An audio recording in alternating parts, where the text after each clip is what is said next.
समीचीन विकल्पों का सम्यक समाधान।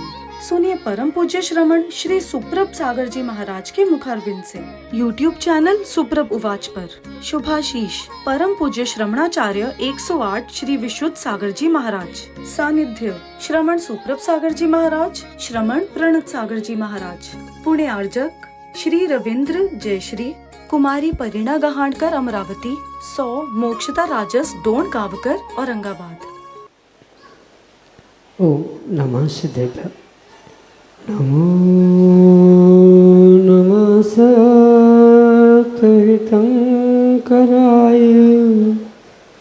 वीराय भव्याम्बुजभास्कराय अनंतलोकाय सुरार्चिताय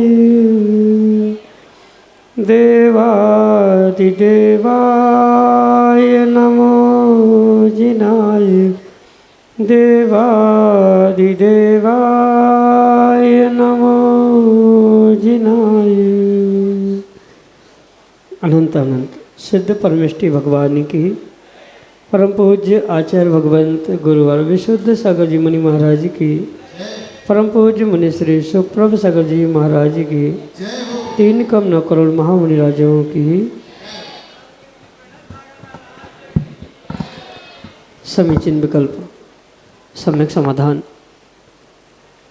और वह सम्यक समाधान भी आगम के परिप्रेक्ष्य में हमें हमारे पुण्योदय से परम पूज्य मुनिश्री द्वारा प्रतिदिन प्रदान किया जाता है। और वही सम्यक समाधान हमारे आत्म कल्याण का पथ प्रशस्त कराने वाला होता है, क्योंकि विकल्प हमारे मन का और उसका सम्यक रूप से समाधान हमारे इष्ट गुरु के मुखारबिंद से। तो ऐसे आत्म कल्याण की अनूठी विधा से आप भी जुड़ने का प्रयास करें और अपना समीचीन विकल्प भेजते हुए परम पूज्य मुनिश्री से उसका आगम के परिप्रेक्ष्य में सम्यक समाधान प्राप्त करें। प्रारंभ करते हैं आज का सम्यक समाधान। और आज के पहले विकल्प के लिए औरंगाबाद बिहार से राखी जैन महाराज श्री के चरणों में बारंबार नमोस्तु करते हुए अपना समीचीन प्रश्न रख रहे हैं कि महाराज जी, जब भगवान के कलश होते हैं तो उस समय हाथ जोड़ना क्यों जरूरी है? क्या बिना हाथ जोड़े कलश हम देखेंगे तो हमारे व्रतों में दोष लगेगा? हमारे समीचीन विकल्प का सम्यक समाधान करने की अनुकंपा करें। नमोस्तु महाराज जी, नमोस्तु। ओम नमः सिद्धम। परम पूज्य आचार्य भगवान गुरुवर विशुद्ध सागर जी महाराज की, परम पूज्य मुनिश्री सुप्रभ सागर जी महाराज की,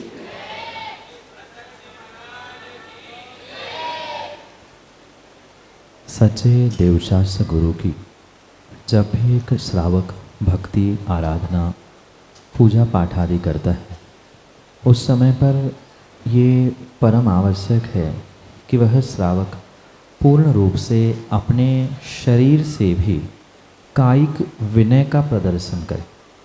क्योंकि हाथ जोड़ना, नमस्कार करना ये एक विनय का प्रतीक है।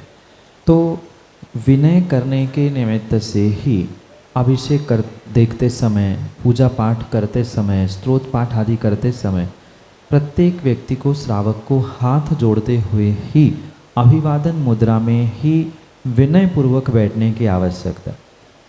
जबकि नहीं बैठने से कोई व्रतों में दोष नहीं लग रहे हैं, पर ये सत्य समझे कि वहाँ विनय का अभाव होने के कारण से कहीं न कहीं आपकी विनय की कमी वहाँ प्रदर्शित होगी।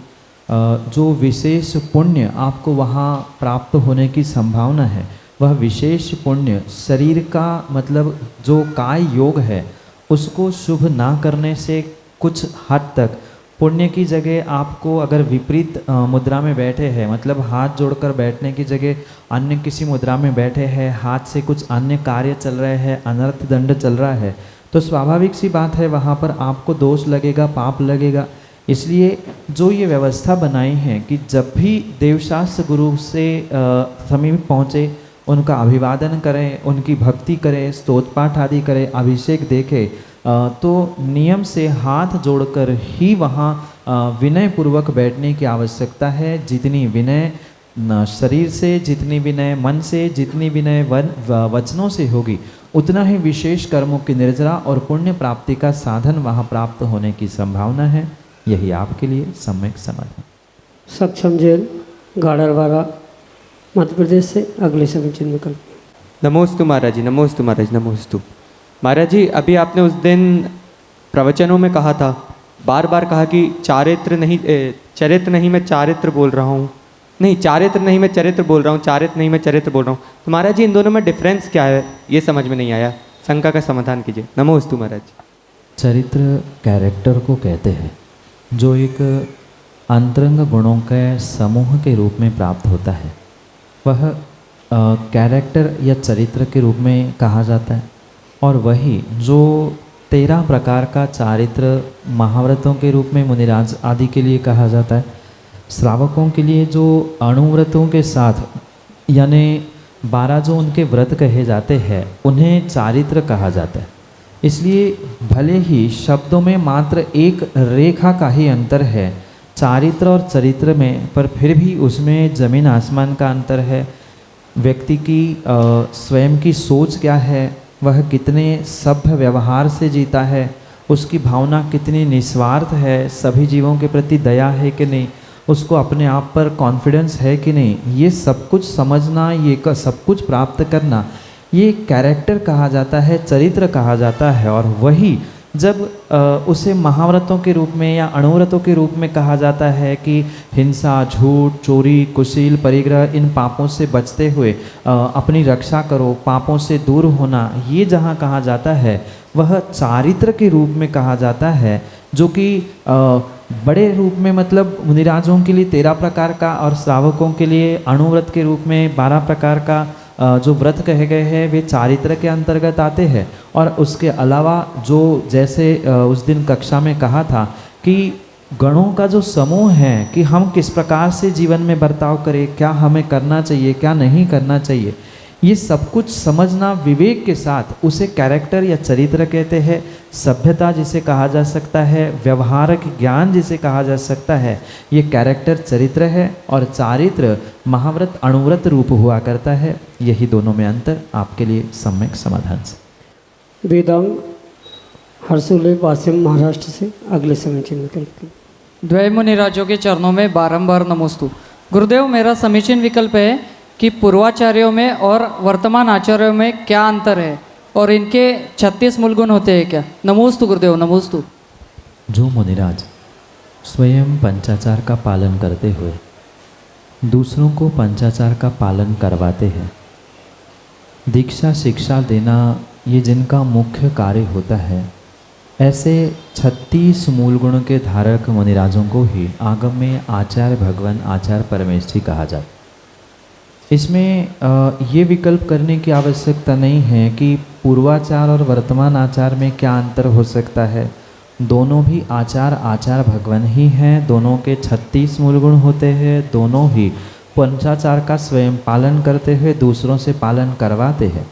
मुख्य अंतर उनमें काल की अपेक्षा से है, अर्थात जो पूर्व काल में थे यानी प्राचीन काल में जो वर्तमान काल छोड़कर भूत में हो चुके, जैसे कुंद आचार्य भगवान हुए, आचार्य भगवान अमृतचंद स्वामी हुए, उन्हें पूर्व काल में होने के कारण से, पूर्व काल में होने की अपेक्षा से वह पूर्वाचार्य कहा जाता है। वर्तमान की अपेक्षा से वे पूर्व में हुए इसलिए उन्हें पूर्वाचार्य कहा जाता है। और वर्तमान में जो सामने दिख रहे हैं या जो वर्तमान में अभी अभी कुछ लेटेस्ट मुहूर्त में चले गए हैं, उन सभी आचार्य भगवंतों को वर्तमान आचार्य कहा जाता है।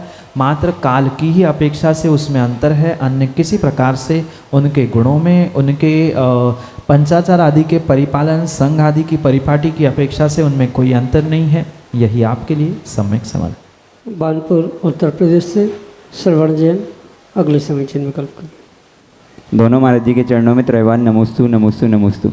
महाराज जी, मेरा विकल्प यह है कि आपने शिविर में होने वाली एक अद्भुत क्लास जैनिस्टिक साइंस में बताया था कि हमेशा हंसते रहना चाहिए, और बताया था कि एक उसकी क्रिया तरीके भी बताए थे कि अपन कैसे खुश रह सकते हैं। तो महाराज जी, मेरा विकल्प यह है कि जब कोई अपना बहुत करीब हो, जिससे अपन को बहुत आशाएं हों, बहुत उम्मीदें हों, लेकिन वही अपन को धोखा या दगा वगैरह कुछ भी दे दें, तो महाराज जी उस परिस्थिति में हम क्या करें? नमोस्तु महाराज जी, विकल्प का समाधान करें। हमने जेनेटिक साइंस की कक्षा में सफलता के रहस्य में हमेशा खुश रहने के लिए कहा था, ना कि हमेशा हंसने के लिए कहा था।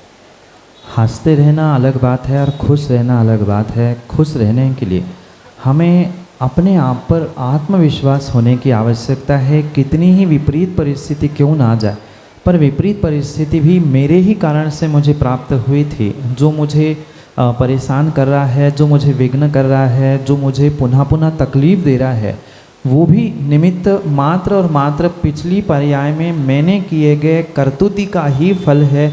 ये अगर कॉन्फिडेंस से हम समझ लेंगे, जान लेंगे, तो नियम से हम उन दुख के दिनों में, परेशानी के दिनों में भी कहीं ना कहीं मुस्कुराते हुए या खुश रहते हुए ही अपने आप को अनुभूत कर सकते। पुनः ध्यान दे, मुस्कुराना भिन्न बात होती है। ये तो नकली कोई भी मुस्कुरा लेता है, पर विषमता के दिनों में भी सामने वाला जानकर परेशान करते हुए भी, अपना इष्ट व्यक्ति दुख कष्ट तकलीफ़ देते हुए भी अगर हम ये जानते हैं कि ये मेरे ही कर्म का उदय है, मैंने ही उसके साथ ऐसा किया था, तभी तो हम उसके बारे में किसी प्रकार का विकल्प धारण ना करते हुए अपने आप को, अपने जीवन को खुश करने का, अपने आप को बहुत अच्छा बनाने का पुरुषार्थ अवश्य ही कर सकते हैं।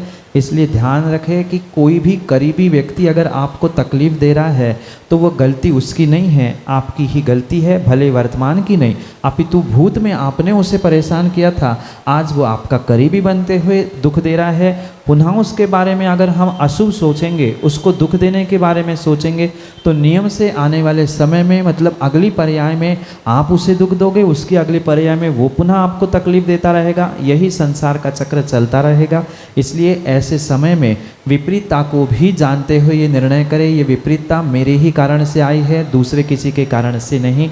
इसी से ही हम अपने जीवन में खुश रह सकते हैं। कर्म का उदय मेरा है, मुझे उसे सहन करना है, ये जानने से ही हम कुछ अंशों में खुश रहने की संभावना है। ऐसा ही पुरुषार्थ करें और अपनी गलती को स्वयं जाने, स्वयं माने, तभी हम जीवन में खुश रह सकते हैं। यही आपके लिए सम्यक समाधान। उज्जैन मध्य प्रदेश से श्रीमती शशि कासलीवाल अगले समीचीन विकल्प करें। दोनों गुरुवर के चरणों में त्रैबार नमोस्तु नमोस्तु नमोस्तु। महाराज जी, जिज्ञासा है कि जब सिद्ध हो जाते हैं तो उनमें चेतना कैसे रहती है? कृपया जिज्ञासा का समाधान कीजिए। नमोस्तु नमोस्तु। माँ, जो जीव कर्मों का नाश करते हुए संसार से मुक्त होता है, उन जीवों को सिद्ध कहा जाता है, जो कि कर्म से मुक्त होने की अपेक्षा से शुद्ध हो। किसी भी प्रकार से वे गुणों से या अपने चेतनत्व से दूर होने वाले है ही नहीं हैं। चेतना जीव का गुण है। और ये आपने आपके उज्जैन चतुर्मास में आलाप पद्धति में पढ़ा है कि चेतना जीव का विशेष गुण है, और विशेष गुण होने के कारण से, वह सामान्य गुण के साथ होने के कारण से वह कभी भी द्रव्य से अलग नहीं हुआ करता। सिद्ध बनने के बाद क्या सिद्धों का जीवत्व नष्ट हुआ? वह तो जीव थे, जीव है और जीव रहेंगे। अंतर इतना है कि संसारी अवस्था में वे अशुद्ध जीव थे, सिद्ध बनने पर शुद्ध जीव हुए। यही यहाँ पर समझना कि सिद्ध बनने के बाद उन्होंने कर्मों का तो नाश कर दिया, कर्म तो उनके आत्मा से दूर हो गए, पर कर्म आत्मा से दूर होने से उनके गुण तो दूर नहीं हुए हैं। गुण आत्मा में है ही, और चेतनत्व गुण होने के कारण से वे भले ही सिद्ध बन जाए, पर उनका चेतना नाम का गुण आत्मा से दूर नहीं होता, निकल नहीं जाता। पुनः ध्यान दे, मात्र कर्मों का अभाव वहाँ पर है, गुणों का अभाव नहीं है। गुणों से सिद्ध भगवान कभी भी मुक्त नहीं होते। सिद्ध भगवान मुक्त कर्मों की अपेक्षा से कहे जाते हैं। इसलिए ये ध्यान रखें, चेतना गुण है। कर्मों से तो वो शुद्ध बुद्ध हो चुके हैं, सिद्ध हो चुके हैं, पर गुणों से नहीं होते। इसलिए सिद्धों में भी गुण है, चेतना गुण रहता है। अगर सिद्धों में चेतना गुण नहीं मानेंगे तो फिर सिद्ध ही नहीं बचेंगे, जीव ही नहीं बचेंगे, क्योंकि जीव चेतना के अभाव में होता ही नहीं है। इसलिए चेतना के साथ जीव होता है। अंतर इतना है, अशुद्ध चेतना शुद्ध चेतना में परिवर्तित हुई। यही आपके लिए सम्यक समाधान। सागर मध्य प्रदेश से श्रेया जैन अगले समीचीन विकल्प करें। द्वय मुनिराजों के चरणों में त्रैबार नमोस्तु। महाराज श्री हम कई व्यक्तियों को जानते हैं जिनका एक नहीं 100 चेहरे होते हैं, तो हम अपने जीवन में ऐसे व्यक्तियों की पहचान कैसे करें, किन लोगों को हम अपनी संगत में लाएं जो हमें फ्यूचर में आगे बढ़ने के लिए काम आए, ना कि पीठ पीछे हमें पीछे खींचे। नमस्ते महाराज। आज ये वास्तविकता है कि इस संसार, इस समाज में ऐसे बहुत सारे जीव हैं जिनके कई सारे चेहरे हुआ करते, और ऐसे व्यक्तियों को समझने के लिए, जानने के लिए, पहचानने के लिए आपको गुरु के मार्गदर्शन के साथ साथ स्वयं का विवेक भी रखने की आवश्यकता है। क्योंकि दिखाने वाला व्यक्ति अपने चेहरे को कुछ भी दिखाते हुए अपने आप को बहुत बड़ा धर्मात्मा दिखा सकता है, पर अंतरंग में वो क्या है, कैसा है, ये तो व्यक्तिगत उसकी निजी स्वयं की ही सोच हुआ करती है या उसका जीवन जीने का तरीका होता है। इसलिए जब तक हमें ये व्यक्तिगत रूप से बोध ना हो, विवेक उत्पन्न ना हो कि सामने वाला कैसा है, तब तक उसके साथ संगति करनी नहीं करनी, ये निर्णय भी किसी प्रकार से करना संभव नहीं हो सकता। इसलिए सबसे पहले अपने भीतर ये विवेक जागृत करें कि हम किस प्रकार से उस व्यक्ति की पहचान करें, क्योंकि व्यक्ति की पहचान करने के लिए आपको स्वयं से ही विवेक प्राप्त करने की आवश्यकता है। जब जब आप उसके विषय में अनुभव करेंगे, क्योंकि बहुत सारी बातें तो बिना अनुभव के प्राप्त होना संभव नहीं होता, इसलिए अनुभव से ही ये बातें सिद्ध हो सकती है। अनुभव करें कि सामने वाला कैसा है, उसे दूर से ही पहले परखने का प्रयास करें और फिर उससे संगति करना अथवा नहीं करना ये समझने की आवश्यकता है। अन्यथा अगर ऐसे चेहरे बदलने वाले इंसानों के साथ आपने मित्रता कर ली या शत्रुता भी कर ली तो वो भी बहुत खतरनाक होने की संभावना है। इसलिए ऐसे व्यक्तियों से जो हमें समझ में ही आ रहे हैं कि उनका कोई वजूद नहीं है, उनके कई चेहरे हैं, तो उनसे मिलने का या उनके पास पहुंचने का हम प्रयास ही न करें, उनसे दूर ही रहेंगे तो ही वह श्रेष्ठ होता है। यही आपके लिए सम्यक समाधान। शैलेश जैन, लिप्टन, विदिशा, मध्य प्रदेश से अगले समीचीन विकल्प के लिए। दोनों गुरुदेव के चरणों में नमोस्तु नमोस्तु महाराज। महाराज जी, विदिशा चतुर्मास के दौरान हमने आपसे निवेदन किया था कि हमारा बेटा पढ़ने में अच्छा नहीं है और ज़्यादा रुचि नहीं है उसके पढ़ने में, तो आपने हमसे कहा था कि भैया ज्ञान दान करो, दूसरों को ज्ञान दान करो, कमज़ोर बच्चों को पढ़ाओ। तो हमने आपकी आज्ञा से ये कार्य वहाँ से चालू किया विदिशा से। कुछ ही दिनों में हमारे बेटे को अच्छा कॉलेज भी मिला और अभी वो 21 साल का ही हुआ है, उसको प्लेसमेंट एक अच्छी बैंक में जॉब भी मिल गई महाराज जी। तो ये आगम के अनुसार बात था कि साधु वाक प्रमाणम, जो साधु बोलते हैं वो सिद्ध बात हो जाती है, इस पर आधारित महाराज जी कृपया बताएं। ये जीवन में हमेशा ध्यान दें कि जो सच्चे साधु होते हैं वे आगम के बाह्य कोई भी वाक्य नहीं बोलते, और जिनको सच्चे देवशास्त्र गुरु पे श्रद्धा है, ऐसे श्रावक साधु के वाक्य को प्रमाण मानते हुए जो कार्य करते हैं, नियम से उनका जीवन का प्रत्येक कार्य यूं ही बिना या अल्प पुरुषार्थ से ही सफलता को प्राप्त होते हुए देखने में आता है।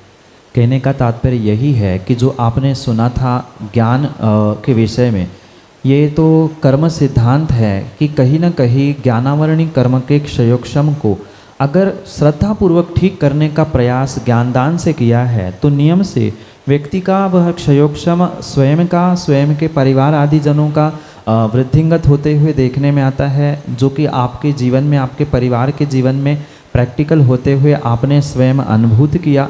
ये तो मात्र साधु के वाक्य ही प्रमाणित नहीं, अपितु साधु के प्रति आपकी जो श्रद्धा, आपका जो समर्पण है, आपकी श्रद्धा और समर्पण का ही ये चमत्कार है कि अल्प समय में आपके और आपके परिवार के कार्य की सिद्धि होते हुए आपने अनुभूत की है।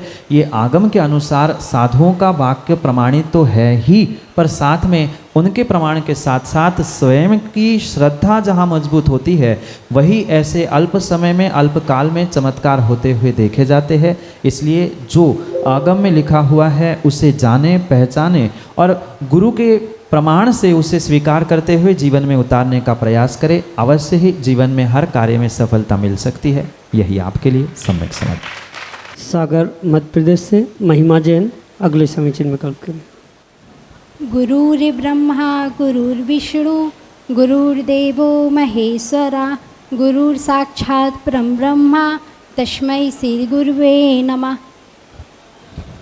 मंचासीन विराजमान द्वय मुनिराजों के चरणों में मेरे और मेरे परिवार की ओर से कोटि नमोस्तु नमोस्तु नमोस्तु।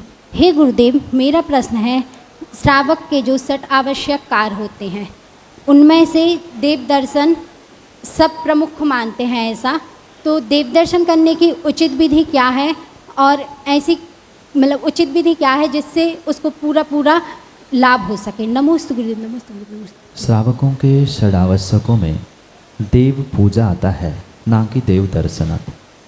जहाँ देव पूजा होगी वहाँ स्वाभाविक रूप से देव दर्शन होंगे। देव दर्शन के अभाव में देव पूजा हो नहीं सकती। इसलिए अगर कथनचित हम देव दर्शन देव पूजा को एक साथ मानते हुए से आवश्यक माने तो कोई हरकत नहीं है, पर मात्र देव दर्शन करने से श्रावक का आवश्यक पूर्ण नहीं होता। दर्शन के साथ साथ देव पूजा भी उसके लिए परम आवश्यक हुआ करती। रही बात देव दर्शन की विधि की, तो देव दर्शन की विधि आगम में बहुत विधिपूर्वक समझाने का प्रयास आचार्यों ने किया है। जैसे मंदिर जाते ही अपने वस्त्र, अपने शरीर, अपने भावों की शुद्धि के साथ मंदिर के लिए गमन करना चाहिए। साथ में मंदिर में पहुंचते ही सबसे पहले अपने शरीर की शुद्धि पुनः वहां रखे हुए जल से करनी चाहिए।